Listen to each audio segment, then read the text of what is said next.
নমস্কার বন্ধুরা, পিঙ্কি কিচেনে সবাইকে স্বাগত। আজকের রেসিপি চিংড়ি বড়ার ঝোল। তার জন্য দেখো এখানে আমি বেশ কয়েকটা চিংড়ি নিয়ে নিয়েছি। চিংড়ি মাঝে লম্বা করে পেটগুলোকে কেটে নিয়েছি, দিলাম চ্যাপ্টা আকারে করে নিয়েছি।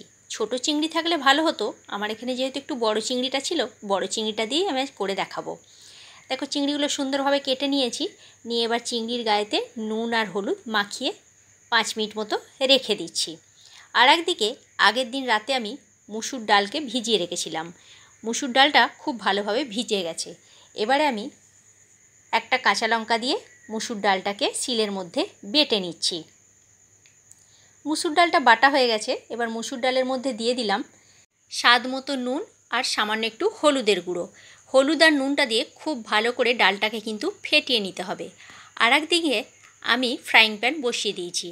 আমি রান্নাটা ইন্ডাকশানে করছি, তেলটা গরম হতে দিয়েছি, আর একদিকে ডালটাও আমার ফেটানো হয়ে গেছে। এবারে একটা একটা করে আমি এখানে ডালের মধ্যে চিংড়ি দিলাম। দেখো চিংড়িটা ঠিক এইভাবে দিয়ে আর চামচে করে একটি একটি করে ছাড়তে হবে।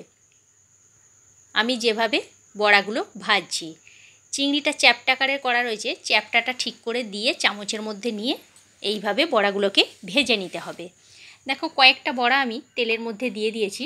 এবার এক পিঠ হয়ে গেছে, আর এক পিঠ আমি উল্টে দিলাম। এগুলোকে খুব ভালো করে লাল করে ভেজে নিতে হবে। আর চিংড়ি বড়ার ঝোলটা গরম ভাতেতে অসাধারণ খেতে লাগে বন্ধুরা। দেখো লাল লাল করে ভাজা হয়ে গেছে। এবার আমি বড়াগুলোকে তুলে নিচ্ছি। বাকি যেগুলো আছে চিংড়ি মাছগুলো দিয়ে বড়াগুলোকে আমি ভেজে নেব। বন্ধুরা, আমার এই ছোট ছোট ভিডিও রেসিপি তোমাদের যদি ভালো লেগে থাকে, ছোট্ট একটা লাইক করো, কমেন্ট করে বলো রেসিপিটা তোমাদের কেমন লাগলো। আর আমার চ্যানেলে যদি নতুন বন্ধু হয়ে থেকো, তাহলে আমার চ্যানেলটা সাবস্ক্রাইব করার অনুরোধ রইল। আর ফেসবুক পেজ থেকে দেখে থাকলে আমার পেজটি ফলো করে নিও। দেখো সমস্ত বড়াগুলো ভেজে নেওয়ার পর এবারে আমি ওই তেলের মধ্যে দুটো ছোটো এলাচ দিয়ে দিলাম। ছোটো এলাচটা ভেজে নিয়ে দিয়ে দিচ্ছি এখানে কিছুটা পরিমাণে রসুন কুচি। তোমরা চাইলে রসুনটা এখানে বাটাও ব্যবহার করতে পারো। আমি এখানে গ্রেড করে রেখেছিলাম 1 চামচ মতো, সেই রসুন কুচিটা দিয়ে দিয়েছি। আর একটা মিডিয়াম সাইজের পেঁয়াজকে কুচি করে রেখেছিলাম, সেই পেঁয়াজ কুচিটাও দিয়ে দিলাম। রসুন আর পেঁয়াজ খুব ভালো করে তেলের মধ্যে ভেজে নিতে হবে। আমি এখানে আগে থেকে আলুটা কিন্তু ভেজে তুলে রাখিনি, আলুটা পেঁয়াজ আর রসুনের সাথে ভেজে নিচ্ছি।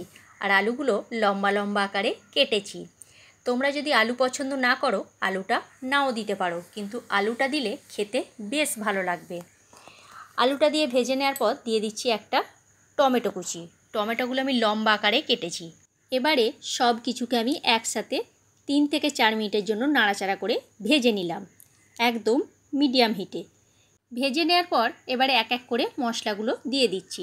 দিয়ে দিলাম 1 চামচ আদা বাটা, 1/2 চামচ হলুদের গুঁড়ো, ছোটো চামচের 1 চামচ জিরে গুঁড়ো, আর দিয়ে দিচ্ছি কাশ্মীরি লাল লঙ্কার গুঁড়ো, এটা সম্পূর্ণ কালারের জন্য। আর সামান্য একটু লঙ্কা গুঁড়োও দিলাম, এটা হচ্ছে ঝালের জন্য। ঝালটা তোমরা তোমাদের স্বাদ অনুসারে দেবে।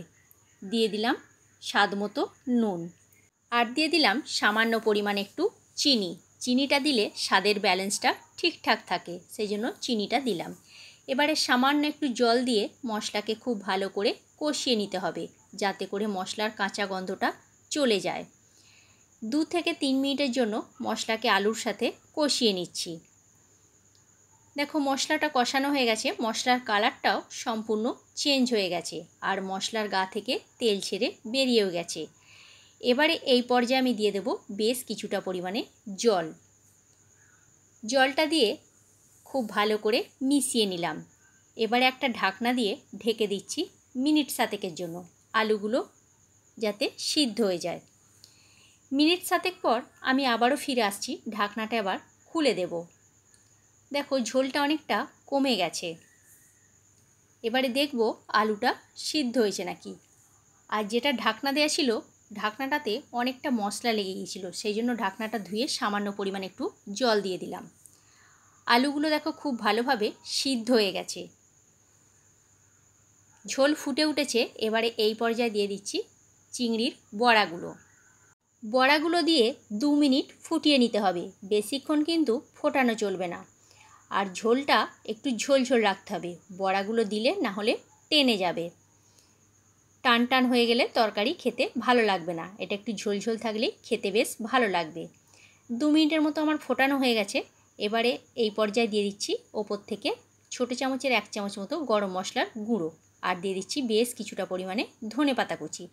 ইন্ডাকশান বন্ধ করে এটাকে কিছুক্ষণ আমি স্ট্যান্ডিং টাইমে রেখে দিলাম। তাহলে কেমন লাগলো বন্ধুরা এই চিংড়ি বড়ার ঝোল রেসিপিটা? অবশ্যই কমেন্ট করে কমেন্ট বক্সে জানিও তোমরা। রেসিপিটা ভালো লাগলে অবশ্যই একটা শেয়ার করে দিও। আজকের মতো তাহলে এইখানেই।